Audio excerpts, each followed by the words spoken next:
ने सर्वे किया तो हमें पता लगा कुछ मेडिसिन्स ऐसी हैं जो कि सबके लिए इस्तेमाल की जाती हैं। जैसे है ना, एक पैरासीटामोल का इंजेक्शन, किसी इंसान को बुखार हो या बॉडी पेन हो या ऐसी कोई प्रॉब्लम होती है तो उसको एक पैरासीटामोल आईवी इंजेक्शन अक्सर हॉस्पिटल्स में दिया जाता है। आप देखेंगे एक ब्रांडेड कंपनी का ये इंजेक्शन है और इसकी एमआरपी आप देख सकते हैं कितनी है, 510 रुपए इस पे एमआरपी दी गई है, जबकि इसकी एक्चुअल कीमत ओनली 40 रुपीज है। हमने कल जाकर के काफी सारे मेडिकल स्टोर से यही इंजेक्शन परचेज किया। किसी ने हमें 40 रुपए का, किसी ने 45 रुपए का, किसी ने 50 रुपए का दिया। पहले उन्होंने बात करी एमआरपी की, इसमें एमआरपी 510 रुपए है, डिस्काउंट करके हम इसमें 10% आपको ये दे सकते हैं, यानी आपको करीब 450 रुपए का ये पड़ेगा। जब हमने उनसे क्लियर किया कि पहले हम ये इंजेक्शन 40 रुपए या 50 रुपए का परचेज करते हैं तो उन्होंने हमें 40 रुपए का प्रोवाइड कराया। एक मेडिकल स्टोर है जिसने हमें बोला कि आपको सेल आउट तो 40 रुपए का कर रहा हूँ, लेकिन मेरी मजबूरी है, जो आपको बिल दिया जाएगा वो मिनिमम 200 रुपीज का दिया जाएगा। ऐसे ही कुछ इंजेक्शन है, ये बिल है उनका। आप देख सकते हैं एमआरपी से लगभग 70% डिस्काउंट जो बिल पर है, 30% में उसने बिल बना करके दिया है, जबकि जो हमने मेडिसिन परचेज करी है वो मात्र 10% कॉस्ट पे परचेज करी है। यानी 510 रुपए का इंजेक्शन हमें अगर 50 रुपए का मिल रहा है तो 90% एक्स्ट्रा एमआरपी उस पर डाली गई है। वही इंजेक्शन, सेम यही इंजेक्शन निकालना, सेम दूसरा वाला, हमने एक ब्रांडेड हॉस्पिटल से परचेज किया। ये रही उसकी इनवॉइस, आप देख सकते हैं। उन्होंने जो हमें सेल आउट किया वो एमआरपी पे ही सेल किया, प्रॉपर एमआरपी पे। इसमें सीजीएसटी, जीजीएसटी भी लगाई, एसजीएसटी और सीजीएसटी, और उसके बाद प्रॉपर एमआरपी पे सेल किया गया। देखें, दोनों इंजेक्शन सेम ब्रांड के हैं, सेम कंपनी के हैं, एमआरपी सेम है, कोई डिफरेंस नहीं है। और बिल आप देख सकते हैं, एक बिल में इसकी कीमत 200 रुपए दिखाई गई है, दूसरे बिल में प्रॉपर उसके 510 रुपए कीमत दिखाई गई, जबकि परचेज जो हॉस्पिटल से हुआ वो 510 में ही किया गया, जो बाहर से हुआ वो 40 रुपए का किया गया, 50 रुपए का किया गया। उसी तरीके से ये दूसरा इंजेक्शन है। डॉक्टर्स की राय में ये इंजेक्शन हर पेशेंट को दिया जाता है। अगर आप इसकी एमआरपी कॉस्ट देखेंगे तो 55 रुपए 33 पैसे है। ये पैनासोनिक 40 इंजेक्शन है, पैन 40, गैस के लिए इस्तेमाल करते हैं डॉक्टर्स। जो भी पेशेंट एडमिट होता है मैक्सिमम पेशेंट्स को इंजेक्शन दिया जाता है। इसकी कॉस्ट 55 रुपीज एमआरपी है, जबकि एक्चुअल में ये हमने 15 रुपए का परचेज किया। और जो हॉस्पिटल के अंदर इसका बिल हमें मिला वो प्रॉपर हमें एमआरपी का ही मिला, उन्होंने एमआरपी पे ही सेल किया। बाहर से हमें 15 रुपए का मिला और उन्होंने जो हमें बिल बना के दिया वो करीब 30 रुपए का बना के दिया। एक गरीब व्यक्ति हॉस्पिटल में जाके एडमिट होता है अपने ट्रीटमेंट के लिए, इलाज के लिए, और वह रिक्वेस्ट करता है कि उसके बिल में कुछ डिस्काउंट कर दिया जाए। हॉस्पिटल पहले तो बेड चार्ज के नाम से उनसे चार्ज करते हैं, इसके बाद डॉक्टर्स फीस के नाम पे उनसे चार्ज किया जाता है, इसके बाद जो चेकअप होने हैं वहाँ पे उनके उसके नाम से चार्ज किया जाता है। हमें किसी बात से कोई ऑब्जेक्शन नहीं, हॉस्पिटल चला रहे हैं, उनके खर्चे हैं, स्टाफ की फीसेस भी निकालनी है, डॉक्टर फीस भी देनी है, लेकिन तो ये मेडिसिन कंपनियां स्कैम कर रही है डॉक्टर्स के साथ मिलके। आप सभी के माध्यम से पहले भी हमें पता लगा था कि जब कोरोना काल आया था तो डोलो हमारी जो टैबलेट है उसको लेके कितना बड़ा स्कैम सामने आया था। अब बात ये है कि ऐसी दवाइयां जो हर पेशेंट को दी जानी है उस पे 10 गुना और 20 गुना एमआरपी एक्स्ट्रा करके उसको सेल आउट किया जा रहा है हॉस्पिटल्स के अंदर। तो ऐसी दवाई कंपनी ऐसा क्यों कर रही हैं, और सरकारें और जो हमारे मेडिकल डिपार्टमेंट्स हैं वो इनके ऊपर एक्शन क्यों नहीं लेते? 100% मिली भगत। एक दवाई जो 40 रुपए की बाहर आसानी से मिल सकती है और एक ब्रांडेड हॉस्पिटल में वो 510 रुपए की बेची जा रही है, और उस पर कोई भी गवर्नमेंट विभाग एक्शन नहीं ले सकता कि आपको एमआरपी पे दवाई मिल रही है। इन कंपनीज से क्यों नहीं पूछा जाता कि आपने ये 40 रुपए वाली चीज की एमआरपी 510 रुपए क्यों रखी? फिर हम बात करते हैं कि हमने सबको आयुष्मान कार्ड प्रोवाइड करा दिया। गवर्नमेंट कहती है कि आयुष्मान कार्ड है, 5 लाख तक का इलाज कराएंगे। 5 लाख तक का बिल तो 2 दिन में बन जाएगा इस प्रकार का रेट रहेगा। तो ये पॉलिसी पे गवर्नमेंट करना क्या चाह रही है और आम नागरिक कहाँ जाए इन चीजों को लेकर? आपने आज की प्रेस कॉन्फ्रेंस का मेन उद्देश्य क्या? मेन उद्देश्य आप लोगों के माध्यम से मेडिकल विभागों को, उन ब्रांडेड हॉस्पिटल्स को हम एक चीज क्लियर करना चाहते हैं। एविडेंस सारे हमारे पास कलेक्ट हो चुके हैं। हम एक रिक्वेस्ट आप लोगों के माध्यम से गवर्नमेंट को करना चाह रही हैं, सारी संस्थाएं, फरीदाबाद की मैक्सिमम संस्थाएं हमसे जुड़ रही हैं इस मैटर में, कि या तो ये मेडिकल जो कंपनीज है, मेडिसिन कंपनीज, ये एक्चुअल रेट इन पे एमआरपी देना शुरू कर दें। डॉक्टरों को मोटा कमीशन देने के नाम पर हॉस्पिटलों को मोटा कमीशन देना बंद कर दें। इनको चाहिए कि आम नागरिक अपना इलाज करा सके। अदरवाइज ये तैयार रहें अपने स्टोर्स पर, अपने मैन्युफैक्चरिंग जगहों पर ताला लगवाने के लिए माध्यम खोलते हैं।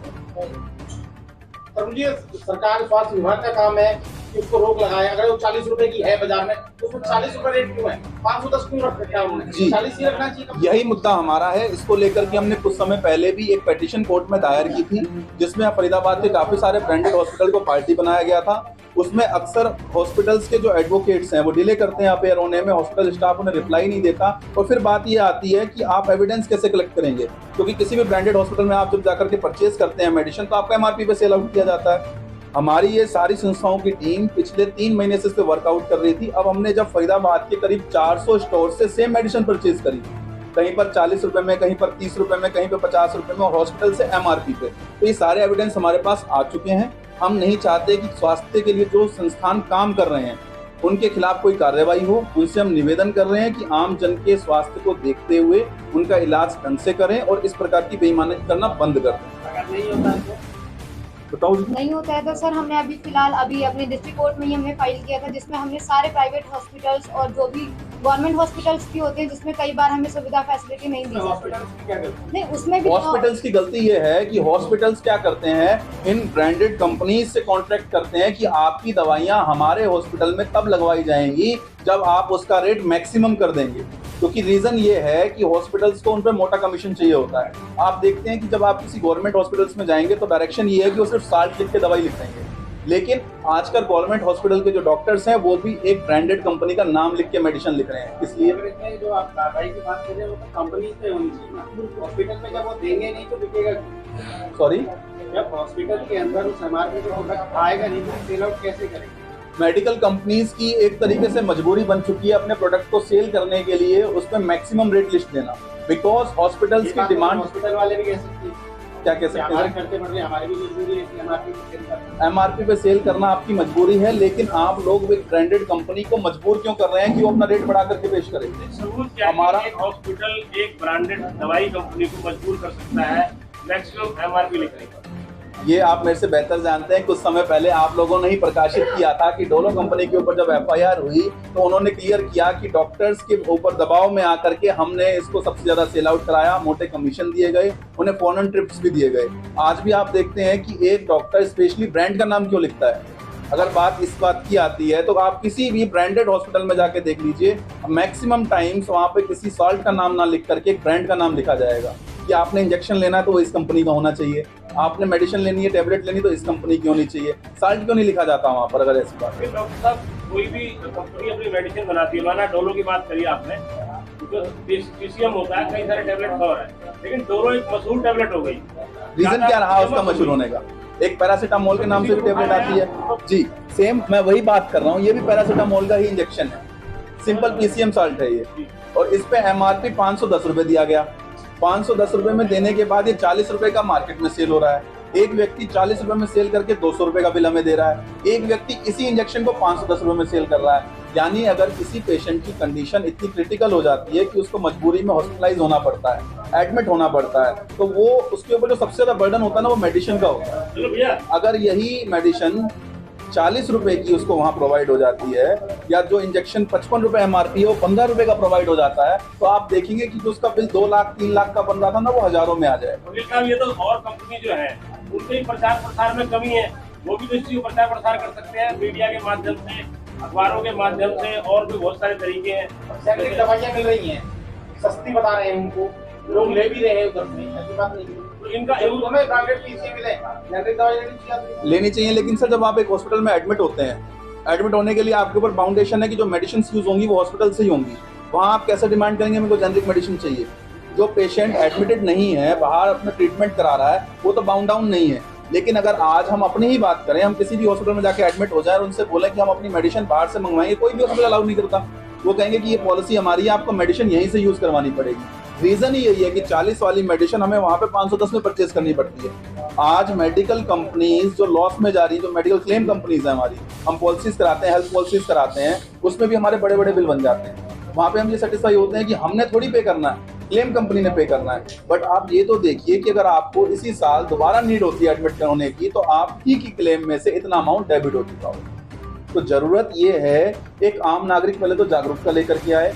जो हॉस्पिटल्स हैं, जो हमारी दवाई कंपनी है, पहले भी हमने जो याचिका दायर की थी, दोबारा एक रिट हम दायर करने जा रहे हैं, विद एविडेंस दायर करने जा रहे हैं, लेकिन उससे पहले हम 10 दिन आप लोगों के माध्यम से हरियाणा सरकार को, हमारे स्वास्थ्य विभागों को सचेत करना चाह रहे हैं कि उनकी वजह से एक गरीब व्यक्ति एक अच्छे हॉस्पिटल में अपना इलाज नहीं करवा पा रहा। आप नोटिस दे देंगे गवर्नमेंट को, क्या करेंगे? जी, CPC 80 के अनुसार नोटिस भेज दिया गया है कल उनको, और जैसे ही रिसीव होगा हम आपके सामने उस नोटिस को भी लेके आएंगे। उनकी तरफ से कोई रिप्लाई आएगा तो वो भी हम आपको शो ऑफ करेंगे। आज की डेट में अगर हम सरकारी अस्पतालों की भी बात करें, वहाँ पे भी ब्रांडेड दवाइयाँ लिखी जाती हैं और कहा जाता है कि आपको ये अंदर नहीं मिलेंगी, बाहर चले जाओ, वहाँ एक स्पेशल मेडिकल स्टोर है, वहाँ जाकर के आपको ये मेडिसिन आसानी से मिल जाएगी।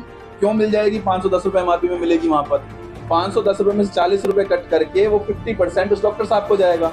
हालत इतनी गंभीर है इस समय सरकारी अस्पतालों की, यदि आप रात को 1 बजे जाकर के किसी पेशेंट को ले जाएं जिसको टाँके लगने हो तो स्टिचेस नहीं होते हमारे गवर्नमेंट हॉस्पिटल में। मैडम खुद लेकर के गई थी। एक हमारा क्लाइंट था जिसको सी के किसी यार दोस्त ने मारपीट करी थी उसके साथ। हम 1 बजे रात को BK हॉस्पिटल लेके गए हैं। वहाँ पे जाने के बाद पहले तो हमें कोई फैसिलिटीज़ नहीं मिलती, ना तो कोई इमरजेंसी में स्ट्रेचर मिलता, ना व्हील चेयर मिलती है। फिर भी हम उनको ले जाके ट्रीटमेंट वाली जिसमें हम कर पाते उसका ट्रीटमेंट वहाँ ले जाके लिटाया। उसके बाद जब उन्होंने कहा कि स्टिचेस लगने, इसके लिए ये सामान लेकर आओ, तो हॉस्पिटल से हमें प्रोवाइड नहीं करी गई, जबकि हमें मेडिकल स्टोर से परचेज करके लेकर आना था। अगर आज एक कोई गरीब व्यक्ति या वृद्ध व्यक्ति सरकारी अस्पताल में दवाई लेने जा रहा है तो उसका सीधा सा ये मतलब है कि उसके पास अपने इलाज के लिए पैसे नहीं, इसलिए वो सरकारी अस्पताल में जा रहा है और वहाँ पर उसको एक ब्रांडेड दवाई लिख करके बाहर भेजा जा रहा है। तो वहाँ क्या सिर्फ उसको एक डॉक्टर कंसल्टेशन फीस ही तो बची।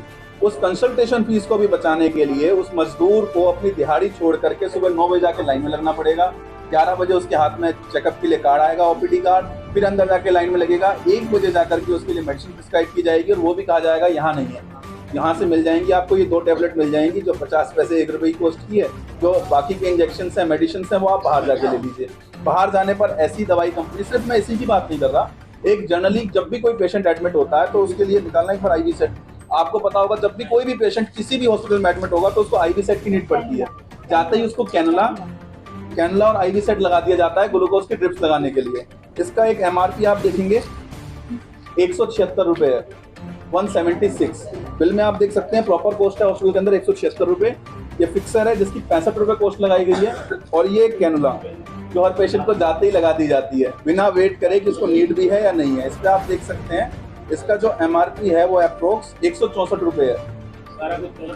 164, 174 और 65। और आप बिल के अंदर देखेंगे तो आप खुद हैरान हो जाएंगे, इसकी जो एक्चुअल कीमत बाहर सेलिंग की है वो मात्र 18 रुपये है, जबकि आपको ये 164 वाला जो प्रोडक्ट है ये बाहर आपको 32 रुपये का मिल रहा है। और ये जो फिक्सर है जो हर पेशेंट को चाहिए ये बाहर 5 से 7 रुपये। सर, फरीदाबाद की जनता को कैसे जागरूक करोगे कि वो इन सब जो ये समस्याएं हैं इनसे निजात उसका पाएं? सबसे अच्छा माध्यम आप लोग हैं जो हमारी एक रिक्वेस्ट पे यहाँ पर आए और इस सारी चीज़ों को पब्लिश कर रहे हैं, प्रकाशित कर रहे हैं, जिससे आम जनता तो जागरूक होगी ही होगी। अगर आप बात करें गवर्नमेंट हॉस्पिटल, फरीदाबाद के पास एक गवर्नमेंट हॉस्पिटल है जिसकी हालत जी, वहाँ उनके पास वैसे फैसिलिटी नहीं है, तो ये सब फैसिलिटी कहाँ पे है? सर हम उनको ये फैसिलिटी देने के लिए कह भी नहीं रहे। हम उनसे कह रहे हैं कि ठीक है उनकी हालत खराब है, जो चीज़ें वो फैसिलिटी दे सकते हैं वो तो दें। वो एक स्पेशल ब्रांडेड कंपनी का नाम ना प्रिस्क्राइब करें किसी भी पेशेंट को कि आपने यही दवाइयाँ लेनी है। इसके अलावा साल्ट लिख के दें। इसके अलावा वैसे साल्ट लग जाएगा, अगर उसने 5 दवाइयाँ लिखी तो 5 में साल्ट ही लिखकर आ जाएगा। उसमें दिक्कत क्या है? मेडिसिन कहाँ से लिखेगा? उसमें दिक्कत क्या है? मेडिसिन अपने आप बन जाएगी साल्ट से। जो मेडिकल स्टोर खोल के बैठे हैं वो 3 साल 2 साल 4 साल इसी वजह से खराब करके आए कि उन्हें साल्ट की जानकारी हो। आपकी जानकारी के लिए मतलब आपकी जानकारी नहीं हो, सभी मेडिकल स्टोर पे फार्मासिस्ट नहीं बैठते, पहले भी चला था और अब भी चलता है। तो उसके लिए 12th पास 12th फेल, उसमें गलती किसकी? हमारे CMO साहब, चीफ मेडिकल ऑफिसर को इस बात से कोई मतलब नहीं है कि क्या हो रहा है समाज के अंदर। लोग इलाज के अभाव में मर रहे हैं, जान दे रहे हैं या उनका ट्रीटमेंट किया जा रहा है। मैं इसी पता ही नहीं साल्ट होता क्या। इसके लिए तो जिम्मेदार CMO साहब ही हैं। CMO साहब का कहना है कि अगर कोई आदमी मौके पर नहीं दुकान में बैठा हुआ है, हो सकता है वो खाना खाने गया हो, लेकिन उसकी एब्सेंसी में कैसे दूसरा आदमी दवाई दे सकता है? देखिए ये बात पहले भी आप सभी जानते हैं, फिर मैं आपके सामने ला रहा हूँ। अगर ये सारे काम हो रहे हैं तो बिना CMO के मिली भगत के नहीं हो रहे। आज आप किसी मेडिकल स्टोर की कंप्लेंट फाइल कर दीजिए कि वहाँ ऐसा हुआ, उसको 8 महीने तो इन्वेस्टिगेशन में नोटिस इशू करने में लग जाएंगे। इसके बाद 8 महीने उसका बचाव खुद CMO करते नजर आएंगे आपको। और अगर फिर भी आप कोर्ट तक चले भी गए तो ऐसा कोई बड़ी बात नहीं है कि आप ही के अगेंस्ट कोई मामला बना करके CMO के द्वारा दर्ज करा दिया जाए। ऐसा पहले बहुत बार हो चुका है, आप सबके संज्ञान में है। अब मामला जब इन सारी चीज़ों का आया तो ऐसा नहीं है कि हमने सीएमओ को अप्रोच नहीं किया होगा, डायरेक्ट हम आपके सामने आ गए होंगे। पहले भी हमने अप्रोच किया था एक मैटर में, जब उसके बाद हमने एक रिट याचिका और PIL दायर करी, जिसमें सीएमओ साहब का ये कहना है कि सारे अस्पतालों में निरंतर जांचें की जाती हैं, हमें पता है कौन सा साल्ट कैसे है और क्या है। सीएमओ साहब एक काम करें, जो हरियाणा सरकार की तरफ से उनको दवाइयाँ प्रोवाइड की जाती है उसकी एक लिस्ट बना के दे दें कि हमें ये दवाइयाँ प्रोवाइड की जाती हैं और हम साल्ट मैच करा लेते हैं। क्या इसके अलावा किसी बाहर से साल्ट लेने की जरूरत है उनको? पूरी सब पट्टी तो होती नहीं है अभी के अस्पतालों में, जी। दवाइयाँ खराब होंगी। सरकार के द्वारा सब कुछ दिया जाता है, जाता कहाँ है? डेटा जाता है, दिया जाता है, मगर इमरजेंसी में आने के बाद वो बदला सिर्फ और सिर्फ सफदरजंग ही जाता है। जी, यहाँ कुछ नहीं होता। बिल्कुल नहीं होता है। और सफदरजंग जाने के लिए मजबूर इस वजह से ही है कि उसको अगर प्राइवेट में जाएगा तो 40 वाली दवाई उसको 10 गुना और 20 गुना रेट इसमें मिलेगी। इतनी बार हमने देखा है कि किसी व्यक्ति की किसी प्राइवेट हॉस्पिटल में जाने के बाद डेथ हो जाती है, वहाँ पे उसके ऊपर फाउंडेशन लगा दी जाती है कि आपका बिल 2 लाख, 4 लाख, 5 लाख है, आप ये पे कीजिए, इसके बाद ही आपको बॉडी दी जाएगी। देश दुनिया की हर लेटेस्ट खबर देखने के लिए सब्सक्राइब करें हमारे चैनल PNN को और साथ ही बेल आइकन दबाना ना भूलें।